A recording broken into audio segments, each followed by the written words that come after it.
बना क्लासेस के YouTube channel पर आप सभी का स्वागत है, अभिनंदन है।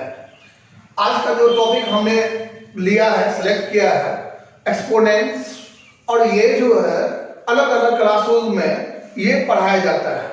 तो चलिए आज हम जानते हैं कि ये एक्सपोनेंट्स और एक्सपोनेंट्स से जुड़ा हुआ रूल्स क्या है और इस रूल्स का हम अपने क्वेश्चन को सॉल्यूशन बनाने के लिए इसका उपयोग कैसे करते हैं। तो let's start exponents. My dear students, किसी भी नंबर को लिखने का दो फॉर्म होता है, एक उसका यूजुअल फॉर्म जो हम लोग लिखते आ रहे हैं और दूसरा होता है उसका एक्सपोनेंशियल फॉर्म। फॉर एग्जांपल हम 25 को अगर 25 ऐसे लिखते हैं तो इसको यूजुअल फॉर्म कहा जाता है, और इसी बात को जब हम 5 स्क्वायर लिखते हैं तो ये 5 स्क्वायर एक्सपोनेंशियल फॉर्म ऑफ 25 कहा जाता है। तो नंबर को हम दो ढंगों से लिख सकते हैं। तो किसी भी नंबर a को यदि हम b to the power n के फॉर्म में लिखते हैं तो इस ढंग को, इस तरीका को हम एक्सपोनेंशियल फॉर्म ऑफ a के नाम से जानते हैं। तो अब डिफिनेशन सबसे पहले याद कर लो। Writing a number a in the form of b to the power n, then b to the power n is known as exponential form of a। इसी तरह से 4 can be written as 2 square, 4 can be written as 2 square, 2 square is known as exponential form of 4। इसी तरह से 27 को हम क्या लिख सकते हैं, 27 can be written as 3 cube. अब ये 3 क्यूब क्या है, 3 cube is known as exponential form of 27।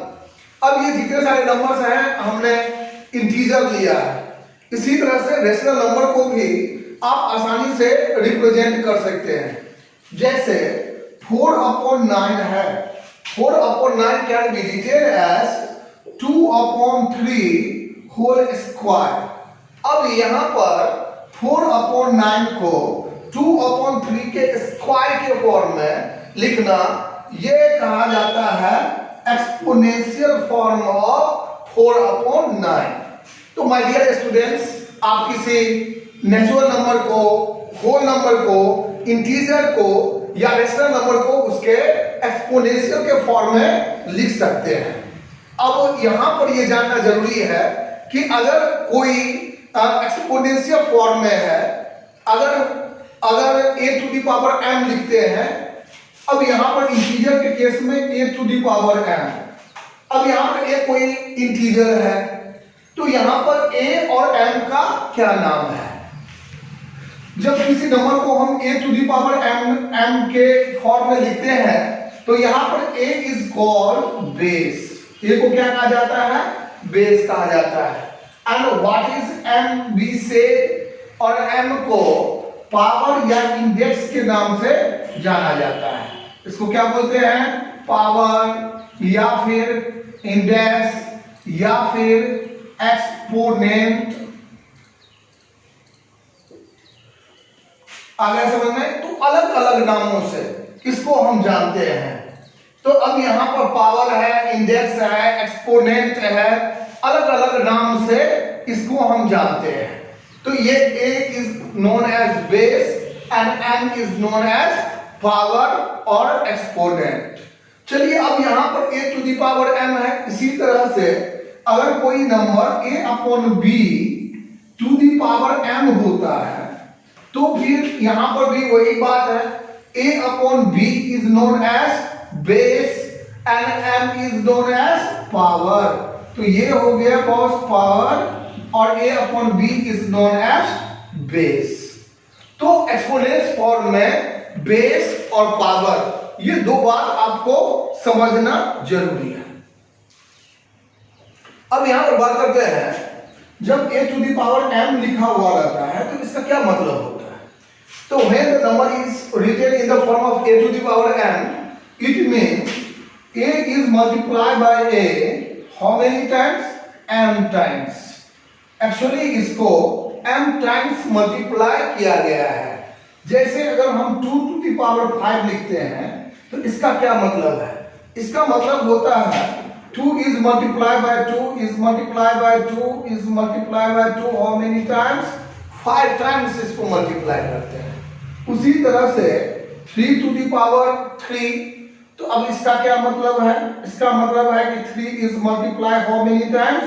3 times, 3 बार इसको मल्टीप्लाई किया गया है।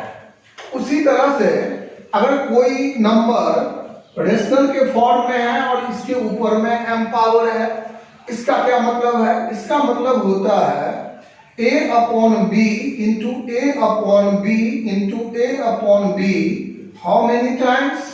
चूंकि पावर m है तो इसका मतलब हो गया m टाइम्स इसको मल्टीप्लाई कर सकते हैं।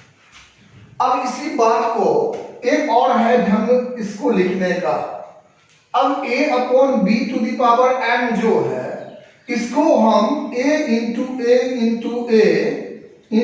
m times upon b into b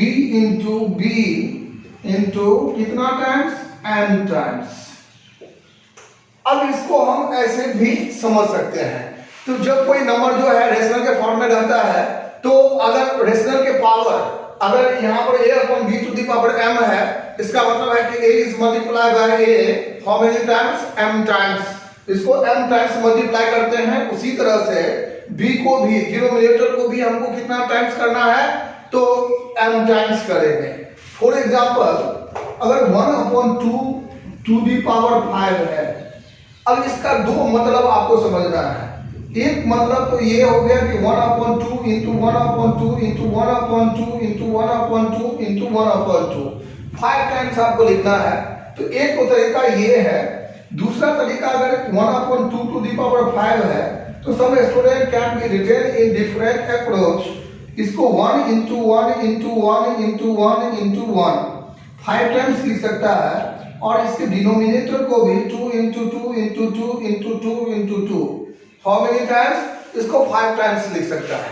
तो या तो डेसिमल को आप मल्टीप्लाई करो 5 टाइम्स या फिर इसके सेपरेटली इसके ऊपर में इसके न्यूमरेटर को कर दो, फिर अपॉन करके इसके डिनोमिनेटर को 5 टाइम्स करते हैं। ये मतलब है। On the basis of it is defined. तो a to the power m can be defined as any number which is in the form of a to the power m. It means a is multiplied by a how many times? m times इसको multiply करते हैं। Similarly, the number which is in the form of a upon b to the power m, what it means? Actually, a upon b into a upon b into a upon b how many times? m times इसको multiply करते हैं।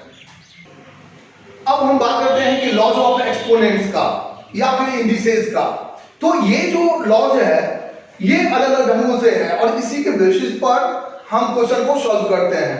तो चलिए हम start करते हैं इसको। Laws of exponents, ये डिफरेंट लॉज और बहुत ही इंपॉर्टेंट है। तो यहां पर सबसे पहला हम रूल की बात करते हैं। First rule I have just taken a upon b to the power m into a upon b to the power n। अब यहां पर क्या है कि अगर आप इस दोनों एक्सपोनेंशियल फॉर्म को गौर करो तो इस दोनों एक्सपोनेंशियल फॉर्म में एक कॉमन सी बात है, इसका बेस, दोनों का बेस क्या है? a upon b and a upon b। और पावर क्या है दोनों का? एक्चुअली एक का पावर है m और दूसरे का पावर है n। अब देखो अंतर क्या हुआ? तो यहां पर बेसिस तो सेम है लेकिन पावर्स डिफरेंट है और ये दोनों एक्सपोनेंट्स जो है मल्टीप्लिकेशन के फॉर्म में है। इसमें क्या हो जाता है कि when you have to just solve the questions, अब यहां पर according to this rule it can be written as a upon b to the power m plus n। तो यहां पर क्या होगा? जब बेस सेम हो पावर डिफरेंट हो तो हम यहां पर पावर क्या होगा? जुड़ जाएगा। जैसे 1 अपॉन 2 टू द पावर 3 है into 1 upon 2 to the power 2 है। तो अब इसका रिजल्ट क्या होगा? बेसिस इस दोनों में आप देख रहे हो कि basis are same, powers are different. तो you have to utilize this formula. It means 1 upon 2 to the power 3 plus 2 and finally 1 upon 2 to the power 5। तो इस तरह से जब बेसिस सेम हो पावर्स डिफरेंट हो और बीच में मल्टीप्लाई हो, तो यहाँ पर क्या होता है, बेस तो वही रहेगा फाइनल रिजल्ट में, बस पावर का हम सम ले लेंगे और आसानी से ये क्वेश्चन सॉल्व हो जाएगा। In second formula you can just notice that अब यहाँ पर भी क्या होगा, बेसिस सेम है और पावर्स डिफरेंट है, powers are m and n, और इस बीच में मल्टीप्लाई नहीं है बल्कि डिवाइड है। और जब ये डिवाइड हो तो क्या होगा, एक्चुअली डिवाइड हो तो ये पावर का डिफरेंस हो जाएगा, m माइनस n हो जाएगा। अब इस बात को तुम ऐसे भी देख सकते हो, 3/2 टू दी पावर 5 है और डिवाइडेड बाय बेस को आपको सेम लेना है, तो आई हैव जस्ट टेकन 3/2 और यहाँ पर पावर जो है वो स्क्वायर है, then what will be its result, actually 3/2 to the power 5 minus 2 and which can be written as 3/2 to the power cube। तो अब यहाँ पर आपने देखा कि जब यहाँ पर डिवीजन हो तो पावर का क्या हो जाता है, द पावर अंडरगो सब्ट्रैक्शन, तो पावर का क्या होगा, सब्ट्रैक्शन हो जाएगा। तीसरे रूल की अगर हम बात करते हैं, a/b to the power m, अब यहां पर क्या है, पावर जो है वो सेम है और इस पर बेस ही डिफर कर रहा है। Suppose that c/d to the power m।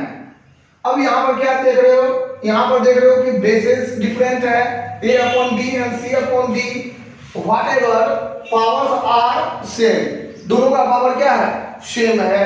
इस कंडीशन में क्या हो जाएगा, पावर तो वही रह जाएगा लेकिन बेस जो है क्योंकि बीच में मल्टीप्लाई है तो बेसिस अंडरगो मल्टीप्लिकेशन, आपको प्रोडक्ट लेना है, a/b into c/d। For example 1/2 to the power 3 into 5/3 to the power 3। अब यहां पर देखो बेसिस आर डिफरेंट, एक बेस है 1/2, दूसरा है 5/3 और पावर दोनों का क्या है, 3 है। तो अकॉर्डिंग टू दिस लॉ अब इसको क्या लिखेंगे, 1/2 इंटू 5/3 टू दी पावर 3। अब इस दोनों को न्यूमरेटर के साथ, डिनोमिनेटर को डिनोमिनेटर के साथ मल्टीप्लाई करते हैं, तो 1 into 5 is equal to 5 and 2 into 3 is equal to 6 and you can just notice that ये क्या हो जाएगा, 5/6 to the power cube in the exponential form। अब यहाँ पर बहुत सारे ऐसे भी क्वेश्चन होंगे जहां पर आपको क्या करना है, तो you have to just solve the questions. तो जब क्वेश्चन का सॉल्यूशन निकालना है और एब्सोल्यूट वैल्यू आपको फाइंड आउट करना है, then you must know that अब यहाँ पर 5/6 क्यूब जो है, बाय द डेफिनेशन हमने अभी तुरंत बताया था कि ये क्या होगा, 3 टाइम्स मल्टीप्लाई हो जाएगा। तो 5/6 into 5/6 into 5/6 and then you have to solve the question। अभी हम सारा एक्सपोनेंशियल फॉर्म की बात कर रहे हैं, this is why I have just written only in exponential form. अब यहाँ पर अगर ये मल्टीप्लाई नहीं, अगर डिवाइड होता तो क्या होता, अगर यहाँ पर मल्टीप्लाई, अब देखो एक ऐसे हम क्वेश्चन की बात कर रहे हैं जहां पर या लॉ की बात कर रहे हैं, a/b to the power m और c/d to the power m है, यानी कि बेसिस डिफरेंट है और पावर सेम है, लेकिन इस बार मल्टीप्लाई नहीं, इसके बीच में क्या है, डिवाइड का साइन है। तब ये लॉ किस तरह से चेंज होगा, एक्चुअली ये law a/b divided by c/d to the power m हो जाएगा। अब इस बात को हम ऐसे भी लिख सकते हैं, a/b into d/c to the power m लिख सकते हैं। क्यों, क्योंकि आप जानते हो कि जब डिवाइड होता है तो नेक्स्ट जो है डिवाइडर जो होगा उसका हमें रेसिप्रोकल लेना है इन केस ऑफ मल्टीप्लिकेशन, और जिसको हम क्या लिख सकते हैं, ad/bc to the power n। तो कोई भी आप फॉर्मूला जो है आप इसके फॉर्म में लिख सकते हो, इसके फॉर्म में, इसके फॉर्म में, तो all 3 forms you can write. अब यहां पर हम बात करें एग्जांपल के इसी रूल का, 3/5 to the power cube divided by 7/13 raise to the power 3। अब यहाँ पर इसको हम कैसे सॉल्व करेंगे? 3/5 divided by 7/13 to the power 3। अब ये इसको टू द पावर को या raise to the power, it is beautifully to say raise to the power 3, it is obviously said. अब यहाँ पर 3/5 multiply by 13/7 raise to the power cube. अब यहाँ पर और देखना है, इसको और फर्दर अगर करना चाह रहे हो तो 3 is multiplied by 13 and 7 is multiplied by 5, 35 to the power cube। और अगर सोल्व करना चाह रहे हो तो आपको पता ही है कि अगर क्यूब है तो इसको 3 टाइम्स मल्टीप्लाई करेंगे, 39/35 into 39/35 into 39/35, और फिर आप न्यूमरेटर को मल्टीप्लाई करके डिनोमिनेटर को मल्टीप्लाई करके इसको आप सॉल्व कर सकते हो। एक्सपोनेंशियल फॉर्म में बस यही आंसर होगा। तो यह आपके समझाने के लिए कि अगर आप डिवाइड रहे तो बेस का भी यहाँ पर डिवाइड हो जाएगा, क्योंकि पावर यहाँ पर सेम है, और होल का पावर क्या हो जाएगा? जो पावर दिया हुआ है, क्योंकि यहाँ पर 3 दिया हुआ था इसीलिए यहाँ पर हमने 3 लिखा है। नेक्स्ट रूल की बात करें, if any exponential form has been given in the form of a/b raised to the power m, what it means? ये बाय द डिफिनीशन जो है a to the power m upon b to the power m, इसको हम लिखते हैं। ये इसका concept बिल्कुल डिफिनीशन ऑफ एक्सपोनेंशियल फॉर्म से ही आता है। इसका क्या मतलब हुआ? 3/2 to the power, अगर यहाँ पर 3 हो, क्यूब हो, इसका क्या मतलब है?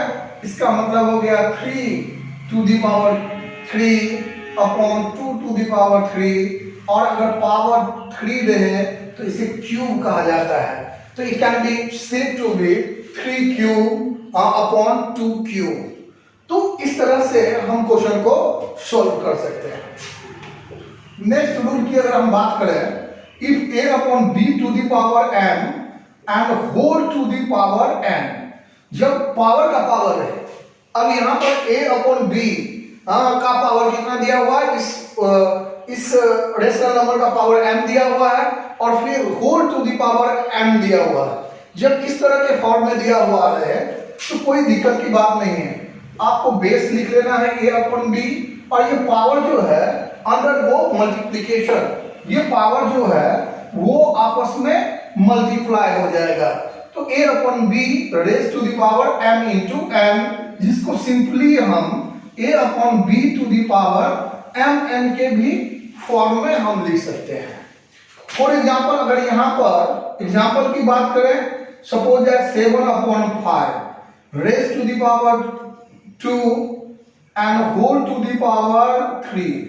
अब इसका क्या मतलब हुआ? इसका मतलब हुआ 7/5 to the power 2 into 3, and which can be written as 7/5 raised to the power 6, because 2 is multiplied by 3 and result is 6। Next rule की अगर हम बात करें तो नेक्स्ट रूल है a/b to the power -m। अगर ये निगेटिव फॉर्म में रहता है तो इसका क्या मतलब है? अब इसका मतलब हो जाएगा b/a to the power m। तो निगेटिव पॉजिटिव होने के लिए इसका बेस का रेसिप्रोकल हो जाता है। अब जैसे 3/2 to the power -2, it means actually, अब इसका reciprocal multiplicative inverse 3/2 can be written as 2/3, और ये माइनस क्या चेंज हो जाएगा? प्लस में चेंज हो जाएगा। उसी तरह से 1/2 to the power -3, it can be written as 2 to the power 3, क्योंकि हम इसका रेसिप्रोकल ले लेते हैं। अब यहां पर थोड़ा सा और ध्यान रखो, कहीं कहीं किसी बुक में इसी बात को a/b to the power -m can be written as 1/a/b raise to the power m। इसको ऐसे भी लिखा हुआ हो सकता है। क्यों? क्योंकि इसका भी मतलब वही है। अब देखो, इसको हम लिख सकते हैं 1/a/b और a upon b to the power m को अभी तुरंत बता रहे थे कि it can be written as a to the power m upon b to the power m। अब चलो 1 में जब हम इससे डिवाइड करते हैं तो it can be written as 1 divided by a m upon b m। इसको ऐसे भी हम लिख सकते हैं which can be written as 1 multiply by, अब ये क्या हो जाएगा, रेसिप्रोकल हो जाएगा, b to the power m upon a to the power m which can be written as b to the power m upon a to the power m। और इस बात को हम ऐसे भी लिख सकते हैं b upon a to the power m, जो कि हमने यहां पर लिखा है। तो हो सकता है कि कोई किसी बुक में इसका एक्सप्लेनेशन इस तरह से भी किसी भी टर्म में ये हो सकता है, या जनरली इस तरह का भी फॉर्मूला का ये फॉर्म देखने को मिलता है। और जाते जाते एक आखिरी लॉ जो हम बात कर रहे हैं, a upon b to the power 0 it is equal to 1।